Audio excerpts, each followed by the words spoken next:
उम्मीद है कि आप सब ठीक होंगे। आप मुझे तो जानते ही हैं कि अभी फ़िलहाल कच्चे कनेडा वाले, तो मैंने कहा चले यहाँ पे व्लॉग स्टार्ट किया जाए। मैं अभी सैर के लिए निकला था सुबह सुबह, तो ये आप देख रहे होंगे कि अभी स्नो पड़ रही है मेरे ऊपर। ये देखें ना किस तरह गिर रही है, और बड़ी शदीद किस्म की पड़ना शुरू हो गई है।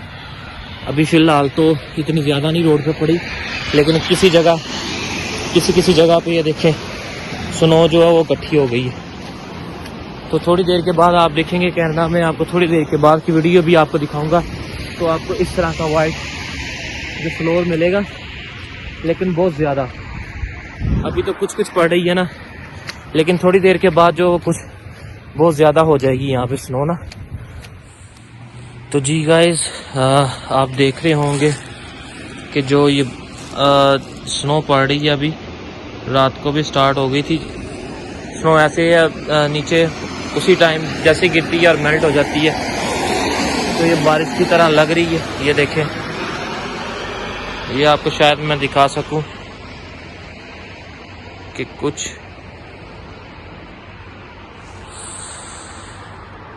ये देखिए, आपको नज़र आ रहे होंगे कि ये वाइट कलर के जो नीचे आ रहे हैं, ये कोई बारिश के कतरे नहीं है, ये स्नो गिर रही है। तो आहिस्ता आहिस्ता आप थोड़ी देर तक अब इसको देखेंगे कि ज़मीन आपको पूरी वाइट मिल जाएगी।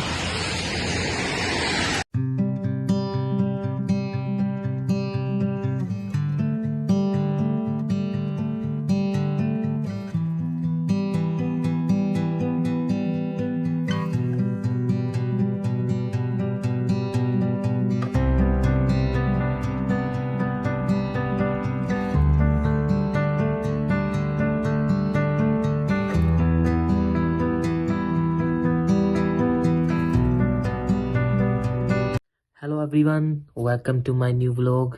कैसे हैं आप सब? ठीक हैं? उम्मीद है कि आप सब खुश होंगे और खैरियत से होंगे। तो चलिए जल्दी से, सबसे पहले आप मेरे चैनल को सब्सक्राइब कर दें, मेरी वीडियोस को शेयर करें और इस पर कमेंट किया करें ज़्यादा से ज़्यादा। आप देखें, आप मेरी वीडियो को देख लेते हैं और लेकिन चैनल को सब्सक्राइब नहीं करते। जल्दी से सब्सक्राइब करें ताकि मेरा हौसला बढ़े और मैं आपके लिए वीडियो लेके आता रहूँ। क्या हुआ भाई? आप बस अपनी नॉर्मल हालत में आ जाए। ओके। तो एक्चुअली मैं सुबह यूनिवर्सिटी गया हुआ था, तो मैंने सोचा कि चलें व्लॉग स्टार्ट किया जाए। काफ़ी दिनों से मैं व्लॉग बना नहीं रहा हूँ, आपको पता ही है, क्योंकि सुबह से सर्दी यहाँ पे बहुत पड़ी हुई है। सर्दी भी मसलन शदीद किस्म की हो गई है यहाँ पे, और समझ लें कि बर्फ़ सुबह से पड़ रही है, स्नो गिर रही है, स्नो फॉलिंग हो रही है यहाँ पे। और कनाडा में स्नो स्टार्ट हो चुकी है क्योंकि दिसंबर आ चुका है, लेकिन उस हद तक नहीं गई। लेकिन मैंने कहा चले, फिर भी आज व्लॉग हर हालत में बनाना था, क्योंकि काफ़ी दिनों से मैं व्लॉग मैंने नहीं बनाया, तकरीबन 4 से 5 दिन हो चुके हैं।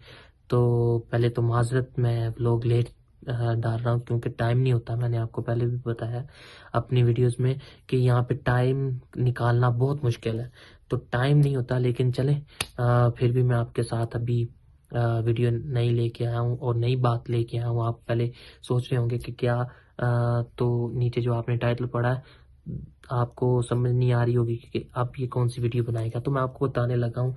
एक्चुअली पता नहीं, खबरें ही ऐसी आती हैं नशों वाली कि बंदा क्या करे। बेकार है भैया, मैं तो टूट गया। मुझे खबरें, कभी वो बंदा कोई डरा देता है, कभी कोई दुख देने वाली खबरें, तो मैं तो कहता हूँ यार, मैं दुखी रिपोर्टर ना बन जाऊँ। हाँ, ये आइडिया अच्छा रहने का। तो मुझे पता नहीं है कि ये लोग ये कैसी कैसी खबरें देते रहते। अभी मैं आपको ये बता रहा था कि जब भी आप पाकिस्तान से आते हैं, तो जब भी आप इंडिया से आ रहे हैं या पाकिस्तान से आ रहे हैं, जो भी आपका सब्जेक्ट है, जिसमें भी आप आ रहे हैं, या आपका स्टडी वीज़ा, तो आप पूरी इंफॉर्मेशन अपने पास कलेक्ट करें और उसे अपनी फ़ाइल को पढ़ें कि आप, अगर आपने एसओपीज़ लिखे तो आपको पता होना चाहिए कि आपने एसओपीज़ के अंदर क्या लिखा है। और या अगर आपके किसी एजेंट ने आपको इसमें आपकी मदद की है एसओपीज़ लिखने में, तो प्लीज़ आपको पता होना चाहिए कि उसने क्या लिखा है फाइल में। क्योंकि मेरा दोस्त है, अब मैं उसका नाम नहीं लूँगा, ना ही उसकी कोई पिक्चर शो करूँगा, क्योंकि आपको पता है कि हर एक की प्राइवेसी होती है, इस तरह अच्छा नहीं लगता। तो बात मेन ये है कि वो बेचारा मुझे पहले बड़ा खुश था, कह रहा था कि तलहा भाई मेरा वीज़ा लग गया, मेरा वीज़ा लग गया। मैंने कहा चलो यार मुबारक हो। पहले तो मुबारकबाद दी है, लेकिन कल ही मैंने उसके साथ अफसोस भी किया है। वो इसलिए टोरंटो में उसकी इमिग्रेशन थी, जैसे वो टोरंटो में लैंड हुआ तो वहाँ पे इमिग्रेशन वालों ने उसे रोक लिया और पूछा कि भाई वो समझ लें कि वो इस मामले में सीरियस नहीं था। मैं आपको सीधी बात बताऊं, वो सीरियस नहीं था और उसको पता ही नहीं था कि मेरा सब्जेक्ट कौन सा है। और सब्जेक्ट का पता भी हो, ये नहीं कि आपने सिर्फ सब्जेक्ट का नाम याद रखना है, बल्कि आपको पता होना चाहिए कि आप किस किस्म का सब्जेक्ट पढ़ रहे हैं और इसके अंदर क्या क्या चीज़ें हैं और इसके अंदर बुक्स कौन सी आ रही हैं और आपकी फील्ड किससे रिलेटेड है और इसका क्या स्कोप है। आपको सब कुछ पता होना चाहिए। आपकी फ़ीस कितनी है, आपका रेंट कितना है, आपका सब कुछ आपको पता होना चाहिए। तो उसको इमिग्रेशन वालों ने रोक लिया। पहले तो उन्होंने उससे क्वेश्चन किया, उसकी इंग्लिश माशाल्लाह से इतनी समझ लें कि माड़ी थी ना कि उन्होंने कहा इनू डको, पहले तो इनू लैके चलो रूम दे विच। तो उन्होंने फिर उससे इन्वेस्टिगेशन शुरू की है। उससे पूछा है कि भाई आप किधर जा रहे हो, उसको यूनिवर्सिटी का नाम ही नहीं पता। और उससे सब्जेक्ट का पूछा, सब्जेक्ट का नाम तो उसने बता दिया, पता नहीं कौन सा बताया, लेकिन उसके बकौल उसने सब्जेक्ट का नाम बता दिया। लेकिन उन्होंने जब पूछा कि ये सब्जेक्ट के अंदर आप क्या पढ़ोगे, तो उसको कुछ भी नहीं पता था। तो उन्होंने कहा जी ये तो बंदा पहले से सीरियस नहीं है, तो इसको क्या पता कि इसने आगे जाके क्या करना है। तो उसने पूछा चलो फिर आपको एक मौका देते हैं, बताओ इसका स्कोप क्या है, आप इसके बाद कहाँ पे जॉब कर सकते हो। तो फिर उसने क्या कहना था, फिर उसकी बोलती उसको सब्जेक्ट का पता हो, उसकी स्टडी का पता हो, तो फिर ही वो करेगा ना। तो बस फिर क्या था, उन्होंने उसको डिपोर्ट कर दिया। तो सीधा वो कराची उसको उन्होंने फेंका उठा के कराची से। फिर वो गया है लाहौर में। तो पहले तो ये बड़ी अफसोस की बात है, क्योंकि आप जब अपना एक इतना खर्चा करवा के आप इंडिया से आ रहे हैं, चाहे आप पाकिस्तान से आ रहे हैं, आपने इतनी मेहनत की होती है। ये इसने नहीं की, मैं आपकी बात कर रहा हूँ। तू बहुत सही दोस्त है मेरे भाई। अरे तेरे जैसे दोस्त हो ना तो दुश्मनों की जरूरत ही नहीं है, तू अकेला ही काफी है। कि आपने इतनी मेहनत की है और अगर समझ लें कि एक पेड़ है, उसको माली ने इतना बड़ा किया उसको, तो उसको जब फल लगने की बारी है तो समझ लो कि बारिश पे आके सब सत्यानाश हो जाए। तो आप जब बारिश दरख्त के ऊपर गिरती है या आंधी आए तो क्या होता है फिर। तो उनके लिए दुआ किया करें कि अल्लाह ताला उनकी हिफाजत फरमाए, क्योंकि ये बहुत मुश्किल काम है अपनों से दूर रहना। और फिर भी अगर कामयाबी ना मिले तो सारी उम्र बंदे की जो जिल्लत है ना वो उसका पीछा करती रहती है, उसका मुकद्दर जो है वो नसीब में समझ लें कि जिल्लत लिख दी जाती है। तो बस यही बात है कि मैं आपको यही प्रेफर करूंगा, आपको मैं यही रिकमेंड करूंगा, यही कहूंगा कि जब भी आप जिसमें भी सब्जेक्ट में आ रहे हैं, आपको उसके बारे में पता होना चाहिए। आपको उसका A to Z पता होना चाहिए कि क्या है और कितनी फीस है, किधर जा रहे हैं, आपने किधर रुकना है, आपके सब्जेक्ट क्या है, इसका स्कोप क्या है, इसके रिलेटेड बुक्स कौन सी हैं, आपने इसमें क्या स्टडी करना है। आपको सब कुछ एवरीथिंग आपको पता होना चाहिए। तो मैं आपको बस यही कहना चाहता हूँ कि आप इसमें सीरियस रहें और इसको ऐसे ही खाला जी दा बाड़ा ना समझो, जिन्होंने पंजाबी च कहते ने, ते भूआ दा घर ना समझो कि इत्थे दाल गल जानी है। ते समझ लें कि आप इसको सीरियस लें ताकि आप अपनी कामयाबी तक अपनी मंजिल तक पहुंच सकें। तो क्या पीछे क्या देख रहे हैं, ये जो पड़ा हुआ है और ये मेरा ही है भाई, ये मेरा ही है। मैं फ्री टाइम में जब मैं कोई सैड हूँ या कभी मुझे थोड़ा सा समझ लें कि तबीयत खराब हो रही हो ना, तो फिर मैं ये बजाता हूँ, क्या बोला, ये गिटार। अच्छा, हमको सिखा रिया है। तो ये मेरा ही है। चले आज आपको सुना ही देता हूँ कुछ ना कुछ, चल बजा के दिखाता हूँ गिटार। तो बस थोड़ा थोड़ा सा आता है मुझे, मैंने अभी सीखा नहीं, किसी से सीखा नहीं, मैं उसने क्लासेस नहीं ले रहा हूँ, लेकिन मैं खुद ट्राई करता रहता हूँ। तो मुझे शौक है, मेरे पास ये दो है, ये एक फुल बड़ा ये आप देख रहे हैं, तो और नया ही है और मेरा है, ठीक है। और क्या कहते हैं इसको, ये बजाना बहुत मुश्किल भी है और आसान भी है। तो आपने मुझे कमेंट करके बताना है कि मैंने कैसा ये बजाया गिटार और कैसी आपको मेरी आवाज़ लगी, मेरी वॉइस कैसी है। आपको अच्छी लगी हो तो प्लीज़ लाइक करें, मेरी वीडियो को सब्सक्राइब करें, शेयर करें। कोई तरीका है भीख मांगने का? तो चलें दो बोल उनके लिए जो प्यार करते हैं। प्यार के लिए ਜ਼ਰੂਰੀ ਨਹੀਂ ਬਈ अब ਐ ਨਾ ਹੋਵੇ ਤੁਸੀਂ ਹੁਣ ਮੇਰੇ ਉੱਤੇ ਪੁੱਛਣ ਲੱਗ ਪਓ ਕਿ ਤੁਸੀਂ ਕਿਹੜੀ ਕੁੜੀ ਰੱਖੀ ਜੇ। मैं कोई कुड़ी रखी नहीं।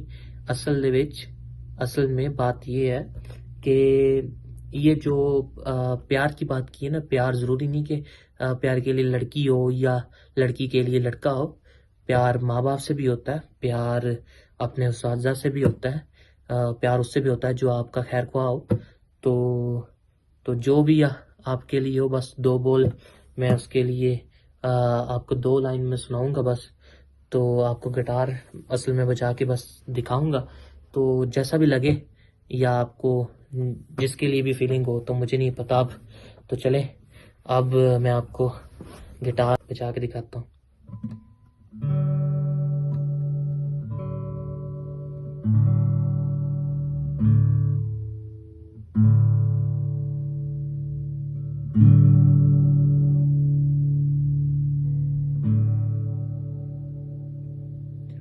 हम न बाज़ाएंगे मुहब्बत से, हम न बाज़ाएंगे मुहब्बत से। जाने जाएगी और क्या होगा, जाने जाएगी और क्या होगा। हम ना बाज़ाएंगे मुहब्बत से, जाने जाएगी और क्या होगा, जाने जाएगी और क्या होगा। तो चलिए गाइस, अब मैंने आपको गा के भी दिखा दिया और गिटार बजा के भी दिखा दिया। तो असल में मुझे पोइट्री का शौक़ है और मैं अपने शेर भी लिखता रहता हूँ, यानी कि मुझे पोइट्री का शुरू से ही शौक़ था और मैंने 10th क्लास से 9th क्लास से बल्कि ये लिखना शुरू कर दी थी पोइट्री। तो असल में इस्लामिक पोइट्री मैं लिखता हूँ, लेकिन बीच में मुझे जब दिल करता है तो गज़ल भी लिख लेता हूँ। तो किसी दिन आपको स्पेशल मैं अपनी एक शायरी के ऊपर अपना एक व्लॉग बनाऊँगा, जिसे कहते हैं ना, उसमें आपको गज़ल भी सुनाऊँगा और उसमें आपको जो भी आप कहेंगे ना तो मैं आपको बस समझ लेके सुनाऊँगा। चलिए अब बात ख़त्म करें। तो चलिए, आप अगर आपको वीडियो अच्छी लगी है तो प्लीज़ लाइक करें, शेयर करें और मेरे चैनल को सब्सक्राइब करें। तो चलिए मिलते हैं अगले व्लॉग में, तब तक के लिए अपना क्या रखें, जो भी रखें भाई, चले।